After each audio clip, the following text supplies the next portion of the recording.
రెండోదిగా ఆ చెరలో నుంచి బయటకు వచ్చి we must stand between the gap. మూడవదిగా గుడ్డితనం చూడండి. This is my humble request. క్షమించండి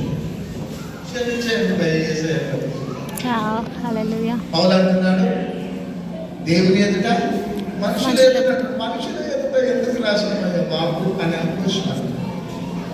దేవుని ఎదుట అంటే బాబు మనుషుల ఎదుటలో ఎందుకయ్యో? ఎందుకంటే మనం ఏదైనా పొరపాటు చేస్తే యేసయ్యా నన్ను క్షమించవా యేసయ్యా అని రోడ్డు మీద అనగలుగుతాం, మన ప్రార్థన గదిలో అనగలుగుతాం. కానీ మనుషుల దగ్గరికి వెళ్ళలేము. మనుషుల దగ్గరికి వెళ్ళలేము. మన లోపల ఈగో మనల్ని కంట్రోల్ చేస్తుంది.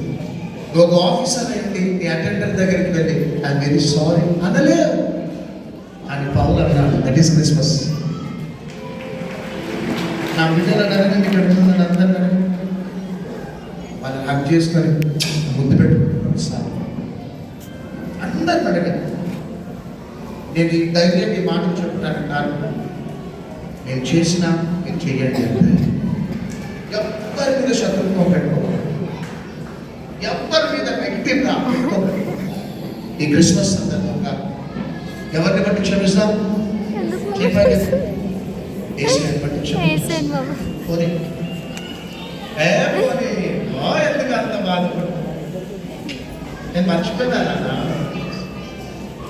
ఏసీ క్షమించు, నేను క్షమించు, ఎంత సమాధానం అండి. అలా అనేసి క్రిస్మస్ జరుపుకుంటే ఎంత సంతోషం. ప్రేమలో సత్యమున్నది, ప్రేమ సంతోషమిచ్చును, ప్రేమ సమాధానము, ప్రేమ కలిగి ఉండు ప్రియుడా, ప్రేమ శాశ్వత.